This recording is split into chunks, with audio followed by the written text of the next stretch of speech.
Friendo, Steve here. And Larson. And welcome back to Going In Raw, the only pro wrestling podcast you need to be listening to right here at youtube.com/Steve and Larson.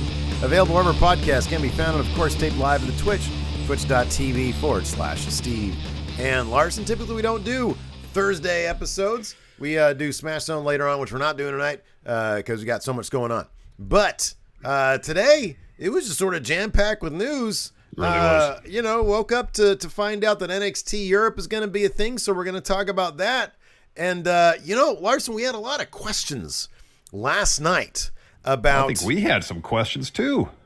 Oh, I said that we had a lot of questions. Oh, okay. I thought you said we had, as in we were receiving a lot of questions from other people. Oh, no. Yeah, we were, but we also... We wanted to know stuff. We had those same questions. We did. About what went down on Dynamite last night with CM Punk offering seemingly an impromptu, unsolicited, and unanswered challenge to Hangman Adam Page, where he said something like, and this line stuck with me, "The apology better be louder and more public than the disrespect," I think was the line. It was something The along those apology lines. Better be as loud and as public as the disrespect. Thank you very much for the correction. And to me, that came off like somebody who was yelling at a cashier. And then he moved on and had a little... He was about this far away from asking to speak to a manager, wasn't he? Right. That was what I got from that. And, you especially were trying to figure out, listen... This is entertainment. Where's the story? Where's the story? I was trying to connect some dots. I wasn't expecting like a Brett Shawn promo thing here. Right. So, we both thought it was kind of weird that Punk called out Page during the promo last night. We weren't sure if it was unscripted. We discussed that, whether they were trying to build up some story. We had discussed that. Well, on last night's Wrestling Observer Radio, Meltzer and Alvarez made it pretty clear, completely unplanned. Meltzer stated the reference to Hangman was, quote, weird for everyone, and that no one knew he was going to do that.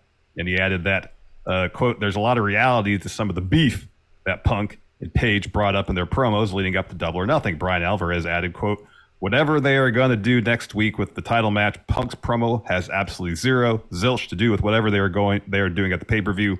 That was not supposed to happen. Punk went into business for himself and then moved on. So today, Fightful, extensive write-up. If you're a Fightful Select subscriber, go read this. There's a lot there.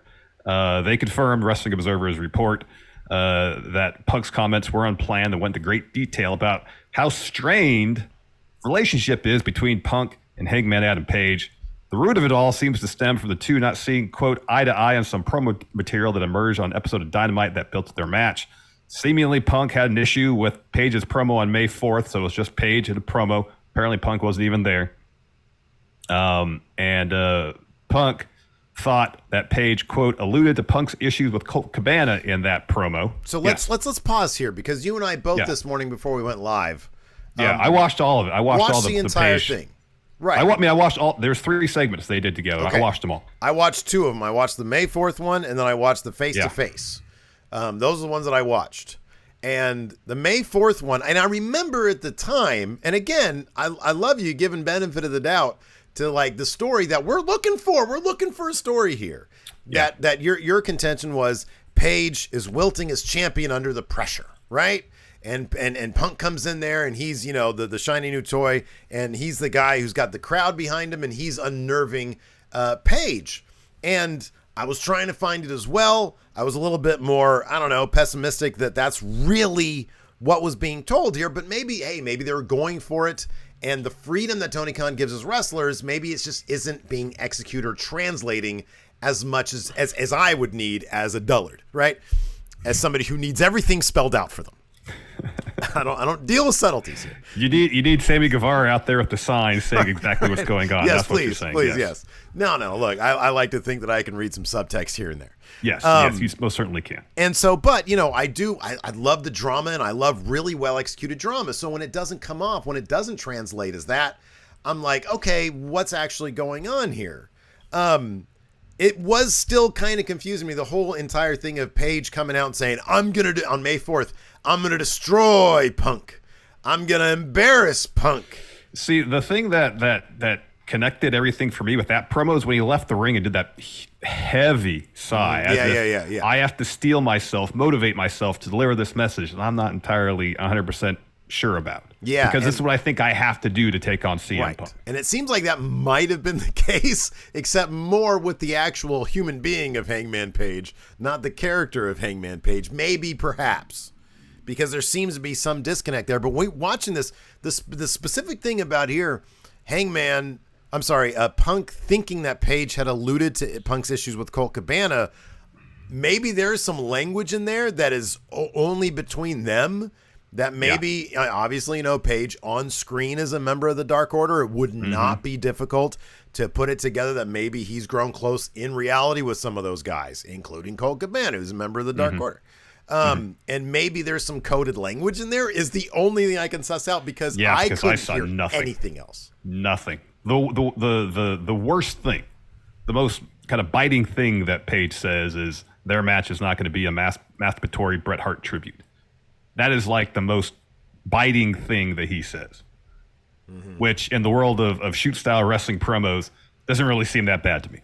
Anyways, so Fightful adds that Punk actually went to AEW officials after he took issue with what Page said. And according to Fightful, many of the AEW roster are of the belief that Punk feels like Page went into business for himself in the build-up to Double or Nothing. And the AEW locker room speculated that Punk's promo last night was a, quote, receipt. Apparently, Punk has been so vocal in his anger that some thought he might actually up and quit AEW. Fightful was told by sources that moving the Punk versus Mox unification bout to next week's Dynamite was a, quote, late decision. Sources within AEW described the situation as, quote, unfair towards Hangman Page, with one saying, quote, even if he was aware of it, what would he have done? Charged the ring past Tony Khan, interrupted a promo he knew he wasn't supposed to be a part of. There is no way Hangman could have won in that situation. Comes out there and runs out there and he's like, I've seen this guy in the UFC. I could probably take him. Yeah. So there's a lot to get through here. I mean, it seems like if it's a situation where Punk took issue with something Hangman said, wouldn't you go up to Hangman and say like, hey man, appreciate if you don't go there. Well, let's first approach this because, of course, the one question we get a lot of. Yes. Are the marks being worked, brother? Yeah. I mean, the answer is no.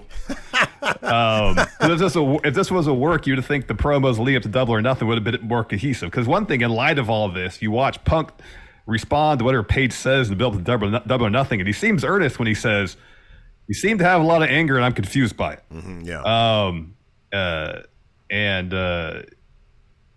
All that Punk says, hey, Page, I got respect for you, and you're going to shake my hand. Yeah. But I know, let me get this one point out real quick. There's a running thread through basically all of Punk's stories since he's come back that everybody who really knows him knows that he's a huge piece of garbage backstage. Yeah. And that's one thing that Page did allude to when he says, it's not coming out here when the lights are on. This is what he said to Punk face-to-face, not in the May 4th promo. What makes a champion is not what's in front of the camera, in front of the red lights. What happens backstage, the quiet moments when you think no one is watching. I mean, of all the stuff that Page said, that really felt like the most direct, maybe personal jab at Punk. If there was any promo, and like I said, I only saw the two, you saw all three, but from the two that I saw, the May 4th one and the face-to-face. On the 25th, yeah. To me, that one, I could see that getting under CM Punk's skin, especially if he's not close with Page. You brought this up off camera. Sometimes if you're close with somebody, and like if you and I, end up finally closing the deal on Action Coast, right? And we have a storyline together, right? There are some things that I don't give a shit what you say about me. It's like, hey, we're working together. We've known each other for almost 30 years. Have at it, and we'll discuss it backstage. If you're not close with somebody and they're going there, then maybe that's going to be an issue. Yeah, because if you read on paper the stuff that Eddie Kingston said to Punk. Yeah. Oh, yeah. Worse than anything Page absolutely. said. Yeah. Way worse. Now, same with Mox last night. Even let's examine this question again of, is this a way to drum up interest? Is this a work? Why would you take your two biggest stars, Punk and Mox. And I don't think it can be argued that they are the two biggest stars. Maybe you can throw Danielson in there. But Punk and Mox are AEW's two biggest stars. You have a pay-per-view coming up in 3 weeks where people are going to be forking over money hand over fist. Why would you put this match now on free TV? Even look, man, this is wrestling promotion 101. Even if you're thinking, okay, well, maybe they're going to do this match on free TV and then they'll have something that kicks it up a notch 2 weeks later on All Out, a lights out match or something. Why would you do that on free TV first, knowing how violent Mox matches are? And for the audio crowd, I just put up my fingers. But it's a match. It's a match. Yeah. Punk is just coming off a foot injury. You're going to risk a massive pay-per-view match to give it to you for that's just not good wrestling promotion. To do that. Why in the hell would they do this? It doesn't make any sense that this would be the pay-per-view match. I hear some wild speculation for you. Please, wild speculation. Do it. So also in this Fightful thing, there have been some concerns apparently about Punk not even showing up to Dynamite last night. Right, yeah. So what if he just says, all right, I'm going to drop the belt to Mox. I'm going to step away for a bit. And then Tony Khan's like, all right, well, sure, All Out. Punk's like, let's do it next week. That's not wild speculation. that's fairly educated. I mean, that's not out of the realm of possibility. Maybe Tony Khan is thinking, I don't need another Double or Nothing with MJF. I don't need that again. I don't need to know. I don't need to be wondering if one of my major players is going to even show up, and then I got to dump him in the opener just to get it out of the way. Yeah. Maybe he's like, hey, we're going to get this done next week because this is not going to work. This is not a situation. You almost didn't show up tonight. We're just going to do it next week, and then I'm going to figure things out. That could be. That's entirely possible. Again, get back to the point I was going to make before we talked about the whole is this a work stuff. I mean, it seems plainly obvious. It's not. It seems like an issue where Punk just goes to Paige, or vice versa. If Paige has issues with Punk, just go talk about it. Talk about it backstage. You know? Oh, man, but here's the thing. Hash this stuff out. Look, here's the thing. This is the thing, though. We're like normal people. Yeah, I know. We're normal people. If I have an issue with you, I'm going to not, do it here in front of all the people. I would hope not. I'll be like, I'll text, hey, look, man, can we just do this? Can we try to get on the same page here? Right? Yes. That's you and me. We're normal people. Yes. CM Punk ain't that. And I'm not saying he's not a normal person. I'm saying that he's not that type of person. And this has been proven out over the course of decades in his career. You can look up any number of shoot interviews with people talking about him. And I think it's one of those things where it's worked in his favor as a performer. He's got that certain edge to him that it's not something you can make up. It's not something you can generate. And it works really well. It's one reason why people gravitate. It's why he was so great in WWE, because he's this dick who probably is a dick in real life, and he's sticking it to Vince McMahon. And he's saying, I might not sign this contract. I might take this title. And they were able to meld the reality with his personality with the business of WWE. That's why it works so well. Yeah, I get that. And that's kind of the double-edged sword if you're doing these shoot-style promos. It's something that Punk specializes in and has been doing for a long time. In fact, he did one last night on Mox. Yeah. And on Page, for that matter. Yeah. Is that sometimes people are going to push the limits of what the other individual is willing to take, Yeah. We've seen it over and over again. We've heard reports of people being upset about something someone said during a promo because they were just pushing. Trying to advance the story, trying to get heat, whatever, and they went too far, it upset the other person. We've seen this before. Yeah. And again, I mean, even go back to Brett and Shawn, and I understand the dynamic between them was so bad at the point there, even if they tried to sit down and talk things out, it would have blown up into something worse. Somebody would have lost. Yeah, somebody would have pulled a chunk of hair. Would have lost a chunk of hair. It's an unsafe working environment, Vince. I know. So I mean, if this is an issue that Tony Khan is aware of, oh man, he's gonna get He's going to get stuffed in a broom closet at some point. He's going to be put in a broom closet. But you got to at least make an effort to sit these two guys down. Be like, all right, for the betterment of the company and the story, let's try to work this out. How's he going to sit there? How's he going to, number one, Tony Khan is probably no stranger to dealing with NFL personalities, which can be pretty outrageous as well. But this dude sits here at his silly media scrum. I know, right next to Phil. Right next to CM Punk. And says, this man is the reason my company is so successful? I know. Way to give away all your leverage. I know. Here's a little bit of relationship advice. If you're trying to court somebody, you don't put them up on a pedestal. It's kind of ugly. That person will run away. You know? Like, you can't just sit next to somebody and say, oh, this person is the end-all, be-all. Let's fucking go. Like, dude, I'm sorry. You don't hug people in the middle of media scrums. Number one, it's kind of weird. And number two, it's just you're just giving away all your leverage. Mm-hmm. Yeah. It's like, I get it, man. You need, like, there's got to be some amount of, like, I don't know. There's got to be accountability. There's got to be accountability, professional detachment. Exactly. Well, yeah, in the case like where two wrestlers have an issue backstage, you got to be the arbitrator then to get these two guys in this instance to work this out. But if you're if Phil is your guy, you're plus Delta. Yeah. I imagine Tony Khan is going to let Punk indulge in maybe some of his worst habits. Yeah, right. Yeah. Because he doesn't want to upset his plus Delta. It's his plus Delta. And that's no way to run your business, man. Yeah. I know. You know? I know. I mean, I said this jokingly. This is a joke, but there's some parallels. Punk wants to be a Brett, but he's kind of, if some of this stuff is true, he's kind of the Shawn Michaels of AEW. Yeah. Yeah. Yeah, it's because he's taking advantage of, maybe. We're only hearing one side. We're only hearing one side of this whole perspective.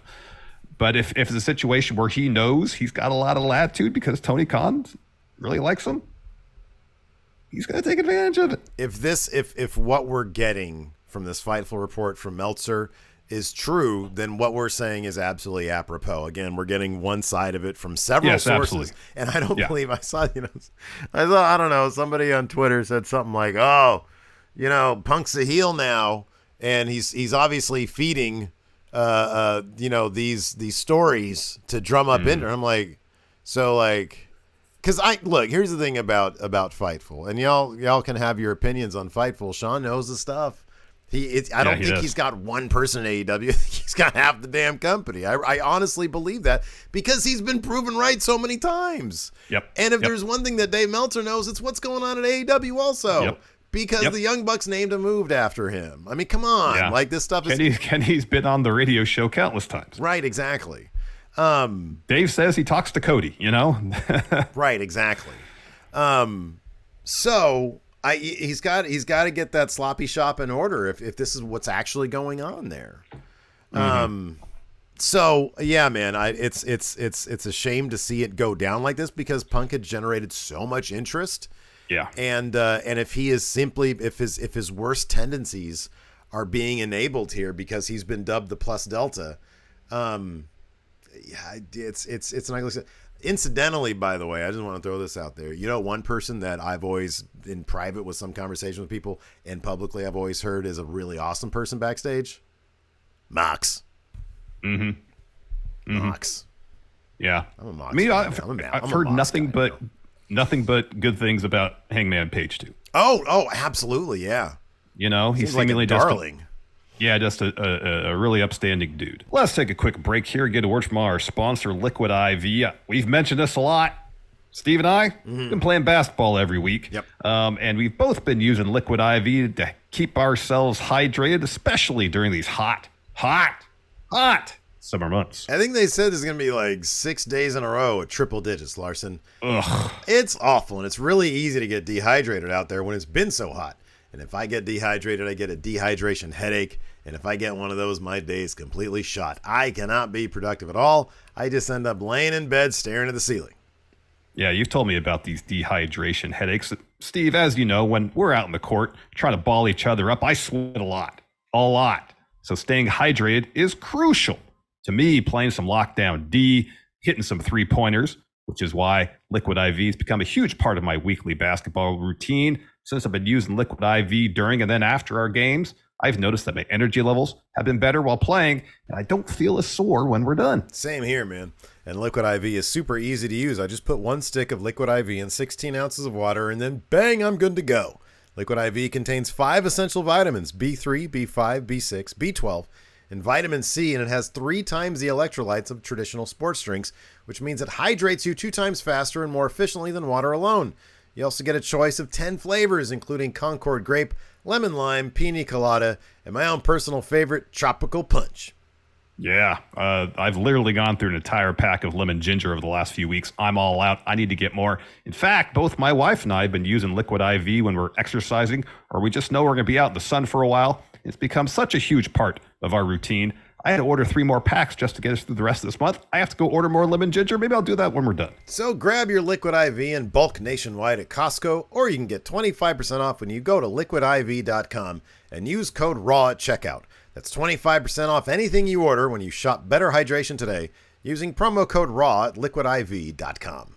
So I don't know, man. This is a developing story. We'll probably be back tomorrow. Or we're going to be back tomorrow, but it wouldn't shock me if this was sort of a major story heading to. I mean, I just hope Tony Khan's learning a couple lessons here, because last pay-per-view, contract negotiations with somebody who had issues with the way they're doing business over there, and look how that turned out. Wardlow could have had a Goldberg / Batista moment. I know. And it was, the entire thing was overshadowed by the MJF situation. And look at where Wardlow's at now. Like, I'm sorry, he's not where he should be. Nope. That trajectory was going, and then it went like this. Yeah, and then he got into a lawsuit and going, pew! Yeah, exactly. Dark Dank Lucha here in chat says I was on the same plane as the AEW crew as we were heading to last year's Full Gear in Minneapolis. Hangman was on the plane, and before he got on, he signed and took photos with so many kids. Such a chill dude. Why didn't Dark Dank Lucha send me that in my Instagram DMs? This dude sending me all sorts of ringside pictures from Republica Lucha. I want some Hangman taking pictures with kids. Instagram story. Well, maybe next time that happens, maybe. Yeah. Maybe. maybe. Next time he's on a plane with the entire AEW crew.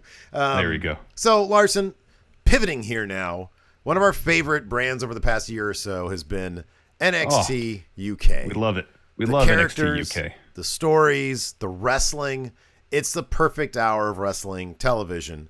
WWE announced today there's going to be some changes going on with our beloved NXT UK.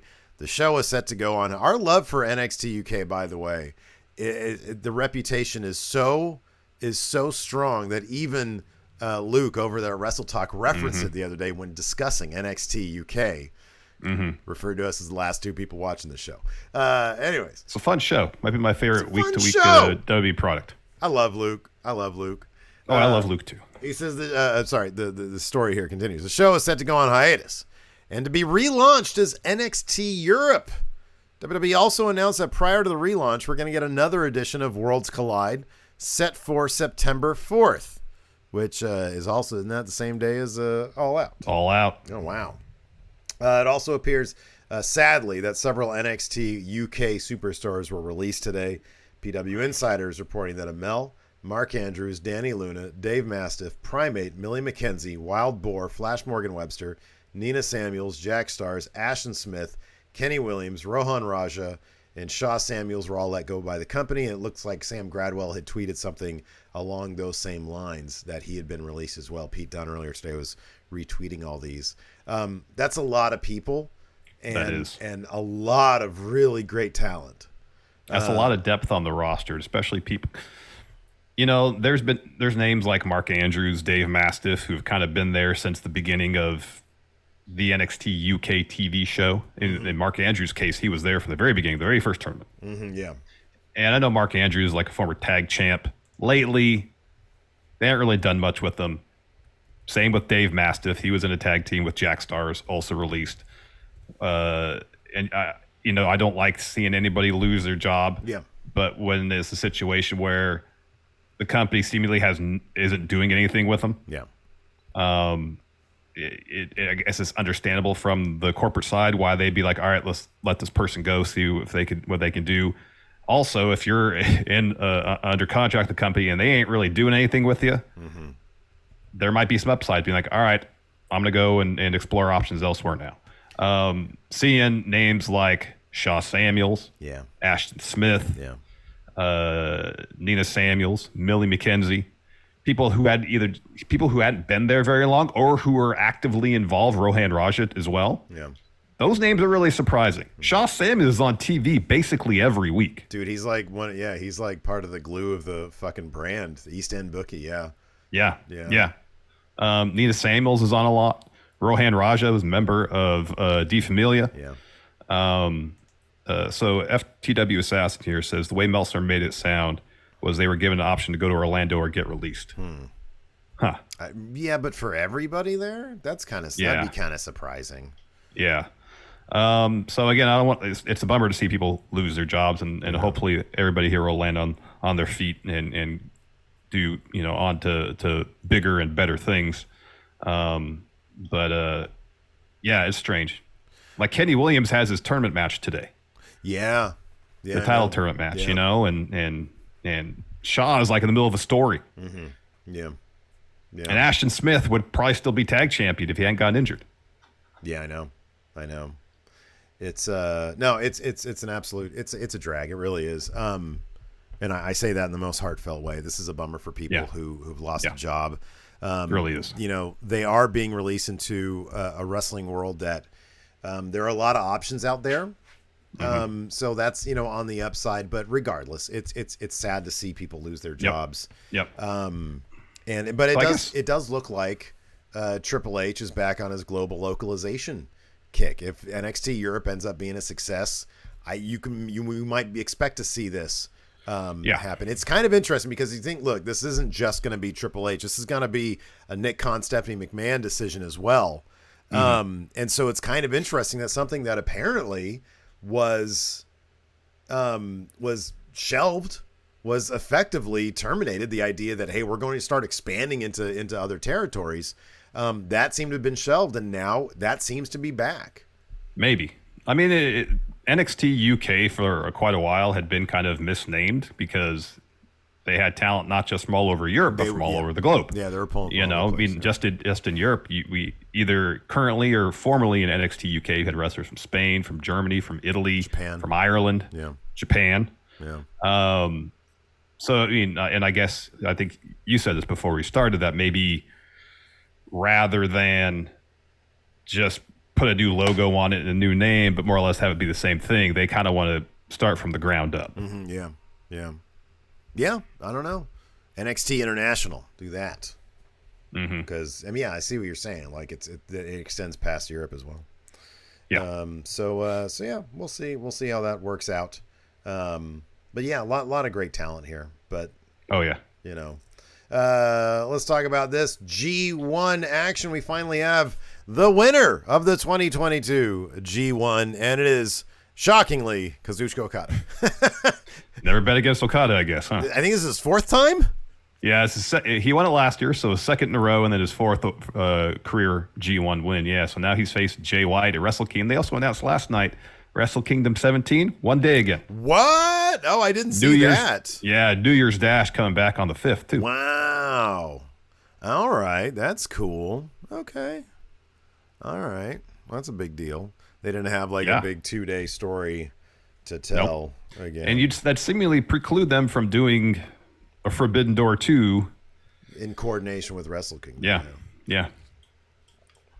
I mean, like the first time they did the 2-day Wrestle Kingdom, it made sense because of the story, the double gold dash, whatever they called it, where both the world title, intercontinental title were on the line. That made sense for the 2 days. But since then, it was like, okay, you're gonna have it's a 2-day show, and I know for us, it makes it harder to watch because it's 2 days of being up super late. But I'm looking forward to the return of a 1-day Wrestle Kingdom because top to bottom, this is gonna be awesome matches. Yeah, right. Yeah. Maybe we'll get a Rambo in there. I'm looking forward to it. Was the first What year was that first 2-day show? Was that 20? It was 3 years ago. I think it was 2019. Was it 2019? Okay, so it predated pandemic. It wasn't a pandemic I think thing. so. Okay. I think so. Or was it 2020? Maybe it was 2020. Even if it was 2020, it would have predated pandemic. Yeah, I think it was right before. That makes sense. Okay, yeah. Interesting. Well, let's go ahead and answer some questions. I put up a question thread over on our YouTube channel. Just to confirm, yes, it was 2020. Okay, all right. Let's see here. Grant Anderson. Oh, what the heck? Why did that happen? Here we go. Grant Anderson says, with CM Punk versus John Moxley set for next week's Dynamite, do you think this is the best time to bring MJF back? If everything that is... Look, here's the thing. I don't think it's a matter of them wanting to bring MJF back. I don't think it's a matter of, we're gonna bring MJF back when we want to. This is just what I personally think, and nobody knows, seemingly, very few people know.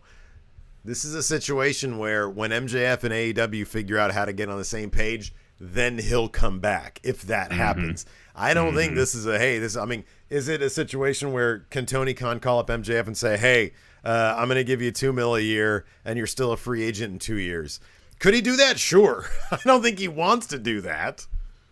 I don't think he's willing to do that. I think it's more likely at this juncture for Mox to beat Punk and Punk to take a bit of a leave after next Wednesday's Dynamite than it is for MJF to come back. I think he's going to join MJF with the high-profile disgruntled AEW wrestler pool. Let's see here. Narth Tyler, I don't know how to say this name, says, do you think Kenny will ever be back to the level of performer he was before he left due to injuries? Wouldn't you think that if he got all healed up, he'd be even better? Because my God, he was outstanding in dealing with like a million different injuries. Yeah. You see the list of injuries he was dealing with. It's pretty shocking that he was able to perform at such a high level for so long. Yeah. No, I mean, if he can get to 80% of what he was in his prime, yeah. Heck yeah. Sometimes shake the ring rust, get back into ring shape. Yeah, totally. We saw this with Shawn Michaels in the second half of his career. You get older, you focus on story. Kenny was already an outstanding storyteller in the ring, but if he sort of focuses exclusively on that and is still able to maintain, like you said, like 80% of where he was, he's going to be an ungodly good wrestler. Like, yep. I mean, as good as he was, we might see him take it to new heights, man. Yep. Lincoln Phoenix asked, could you ever see WWE bringing back the WWF name for a wrestling company now that Vince is gone? That wasn't a Vince decision. Legally, they can't use that name in the United States. I know because of the World Wildlife Fund. The Ruthless Aggression documentary might have led people to believe that it was his decision. It was not. That was a legal thing, yeah. The World Wildlife Fund, yeah. Let's see here. We talked about that. Vinicius Lopez says, with today's news, do y'all think the late decision to have Punk versus Moxley next week is just so Punk can leave and let them move forward? I think it's a possibility. I mean, so you mentioned him maybe not being the Bret Hart, but what did Bret Hart do when they said lose the title in your quote unquote hometown? Maybe he said it's not happening. Doesn't work for me, brother. Doesn't work for me, bro. Doesn't work for me, brother. And I don't know if Tony Khan would have asked him to drop the title or to lose to Mox in Chicago. But anybody beating Mox right now seems so out of the ordinary. It really does. It really does. It literally doesn't seem possible. Like, this dude just comes off a shattered foot. Mox basically calls him, Mr. Glass, and I'm supposed to believe that Punk is supposed to beat Mox now. Will Punk end up beating Mox on Wednesday through heel tactics? I mean, why wouldn't you do that in Chicago if that's what you're going to do? Yeah. Yeah, I know. I mean, if Superman flew to planet Earth and challenged Mox to a match right now, I might still bet on Mox. I'd probably still bet on Mox. He's been booked. He is booked so strong. Yeah. Yeah. Yep. Santiago K says, who do you see leading the charge as the face of NXT Europe now that UK's main stars seem to be jumping over and the rest of the talent has been released? This is a really good question. I don't know how much longer Ilya would stay in Europe. Let's say Tyler Bate, Trent Seven, Mako. Let's say all the top names migrate over to Orlando. Yeah. I mean, I don't know how long Ilya would stay in NXT Europe, but he'd definitely be a great face of the brand there. Yeah. But yeah. I don't know. So like when Meltzer and mentioned that the people that were released. I didn't see that, so I don't know the context of it. Didn't want to go to Orlando. Is this a situation where they didn't want to go to Orlando for a short-term thing, or they didn't want to get called up to NXT? Yeah. If they're going to do stuff in Orlando, keep NXT UK stars on NXT TV to keep them familiar, to keep them working until the relaunch is ready, and to help build for the relaunch. Just a short-term, 2, 3, 4 months maybe in Orlando. Yeah. Or is it literally like you're getting called up? You don't want to get called up? All right, we'll release you then. I don't know. Yeah, it'd be really weird if any of them said, I don't want to get called up. That would be, I just don't understand. With all the positive changes happening right now, why would, isn't the entire point of being in UK to, advance up the ranks of WWE? That, to me, would be really bizarre. I don't know. I don't know. I really don't know. But then, people have roots. They have roots in UK. Maybe. Exactly. And we say all the time, it depends on what aligns with people's own personal ambitions. People want to stay in the United Kingdom or continue to live in Europe and just get a regular paycheck. Yeah. And they're content with that. Dude, to be asked to uproot everything. Yeah. Tio Man and Charlie Dempsey is the new faces of NXT Europe. Yeah. There you go. They do different things. They gotta get on the same page with their entrance. Oh man! Oh, I'm gonna miss them. Really? Rowan's gone. Yeah, that's gonna be weird. Zach here asked, "Hey guys, do you think AEW should one day have a prestigious G1 climax like tournament?" Yeah. Do a round robin tournament? Heck yeah. Sure, why not? They got a lot of really good wrestlers there. Do that. Why not? Let's see here. Mayor Planet Houston says, what's the better segment this week? Moxley and Punk or Drew McIntyre and Kevin Owens? At no point did Drew and Kevin Owens make me feel awkward, so I'm going with that one. Right? Look, Yeah. I know, dude, people on Twitter were slobbering over that fucking promo last night, man, but I felt kind of awkward. Yeah. Mox. Once Punk brought up Hangman, I'm like, okay, wow, this is going a weird direction. Yeah, what story are they telling here? And then when there was an awkward pause and Punk said, "Are you done talking?" And Mox said, "We all know you came back here because you needed money. Yeah. You're broke. You're broke. You didn't have any money." Yeah. At no point did Drew and Kevin Owens make me feel awkward. You said that perfectly. Oh man, crooked. Is AEW gonna turn into just a massive dumpster fire?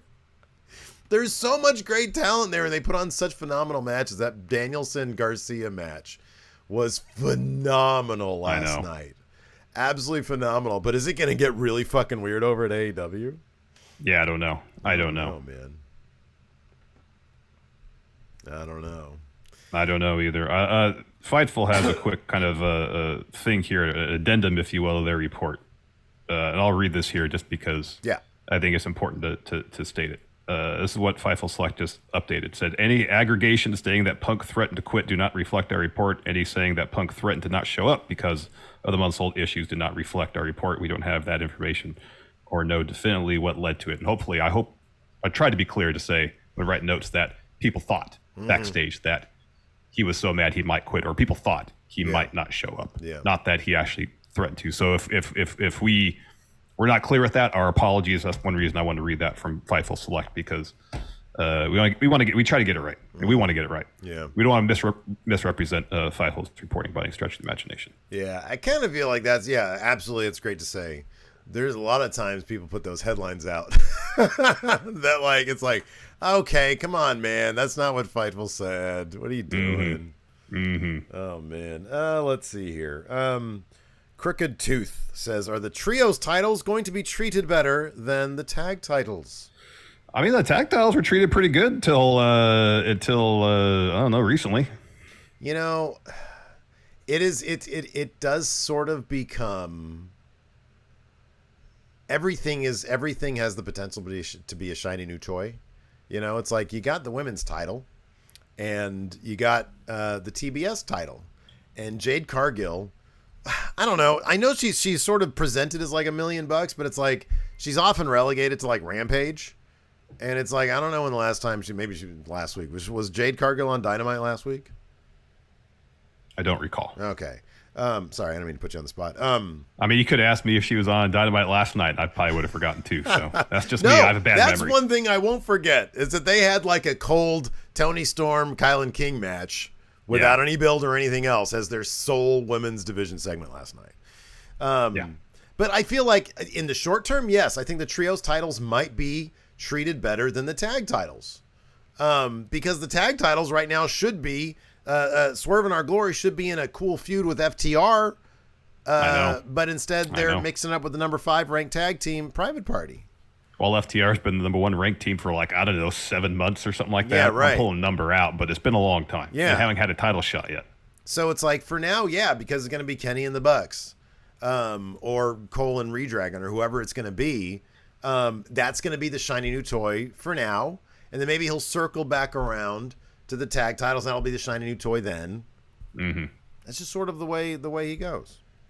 Yeah. This is interesting. Curse of the Moon says, hi guys, I was wondering if I had your permission to kick off the Friendo Cinematic Universe by producing a Walmarter versus the Targeted movie.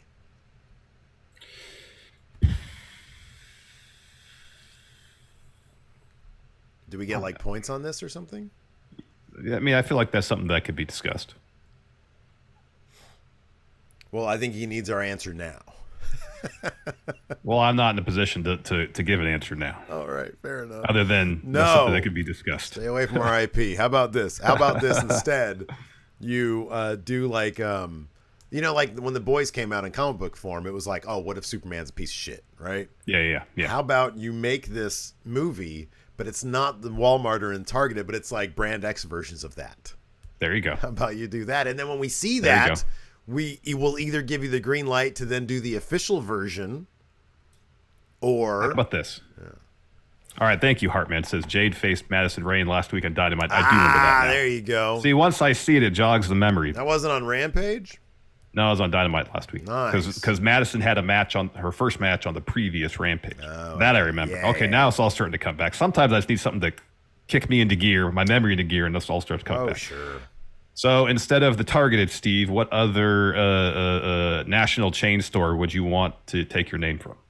Oh, man, this one's pretty easy. I'm just trying to think of a name for it.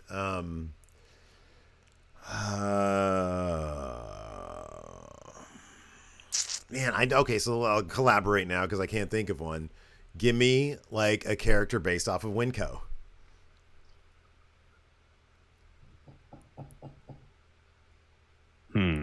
I know, kind of hard.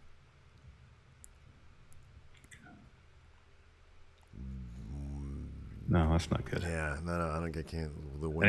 Any like puns I come up with just aren't good. Yeah, I know, right? I mean, Dr. Lipkin says the Win Commando. Yeah, I don't really. But that sounds like that could just easily be like a hero. Yeah.